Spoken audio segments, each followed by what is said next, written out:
La meilleure manière de toucher le cœur d'un père, c'est de l'aimer. Les pères spirituels sont sensibles quand ils reçoivent de l'amour. Mes amis, aujourd'hui, les fidèles là, ils ne sont pas remplis d'affection pour leur pasteur. Chaque fois qu'ils débarquent devant le pasteur, c'est papa. J'ai fait songe. Il y a eu 2 loups, 2 chiens qui m'ont poursuivi. Et puis 2 sorciers sont revenus. Puis après, c'est pas pour ça. Ah papa, je ne suis pas encore marié. Ah papa, je n'ai pas l'argent. Ah papa, je souffre. Mais le papa que tu viens voir, à qui tu expliques ça, est-ce que c'est que le papa là même, c'est un homme aussi? Il faut qu'un jour tu viennes t'asseoir devant ce papa pour dire, papa, comment tu vas? Est-ce que tu vas bien? Papa, est-ce que tu as mangé? L'amour se ressent dans l'affection. Quand quelqu'un t'aime, il a une manière de venir vers toi. Il a envie de savoir comment tu vas. Il a envie de sentir. C'est-à-dire qu'avec beaucoup de douceur, il s'inquiète. Il se pose des questions. Il t'envoie de petits messages intéressants. Ça, c'est de l'amour. Ce n'est pas mauvais que vous expliquez vos problèmes au père spirituel. Mais c'est mauvais si vous ne faites qu'expliquer vos problèmes au père spirituel. Ça, ce n'est plus une relation. Ce n'est plus une bonne relation. C'est une relation d'exploitation. Ce n'est pas le but. Le but, c'est que pendant que tu reçois de lui, en retour, tu lui donnes de l'amour.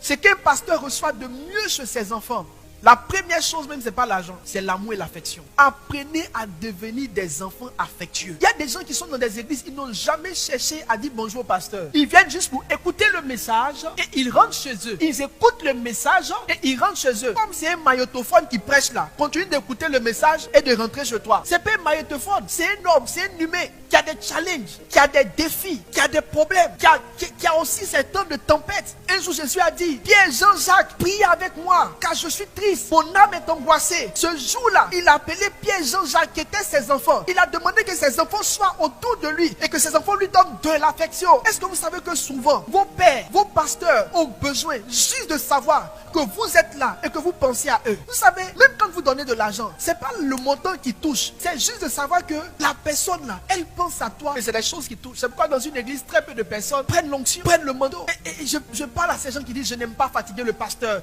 Moi, je n'aime pas fatiguer les hommes de Dieu. Le pasteur t'a dit un jour que tu le fatigues. Je n'aime pas fatiguer le pasteur. Changez, changez. Vous n'avez pas des robots à vos chairs. Vous avez des hommes comme vous, des personnes comme vous, des personnes qui ont besoin aussi de chaleur humaine.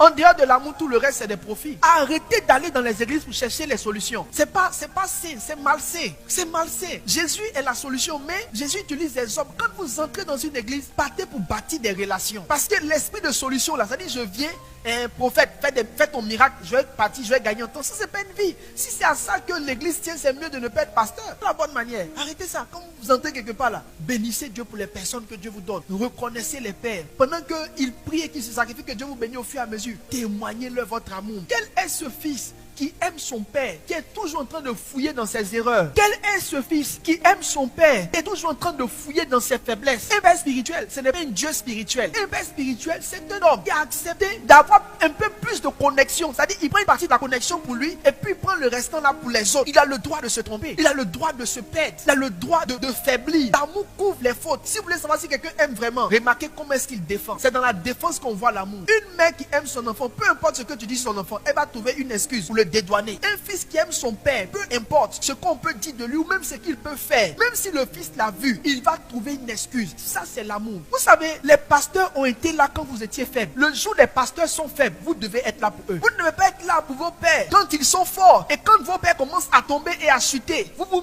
mettez pour dire, ah, lui, il n'est plus dans la volonté du Seigneur. Il s'est trompé. Dieu merci, il n'est plus dans la volonté. Mais toi-même, quand tu étais à l'enfer, quand tu étais en Égypte, au milieu de Satan là-bas, lui, il est parti, il s'est battu, il a lutté, il t'a fait sortir de là-bas quand tu ne ressemblais à rien, quand tu étais dans l'impudicité. Et puis souviens-toi même dans l'église, quand tu cherchais les sœurs, quand tu couchais avec les sœurs, il n'a jamais rendu cela public. Il a gardé ces choses pour lui parce qu'il n'a pas voulu que les autres t'attaquent et te brisent et te détruisent. Il a caché tes secrets, il t'a soigné dans le secret. S'il arrivait un jour qu'il tombe, tu dois être celui qui vient le relever. C'est ce qu'on appelle l'amour.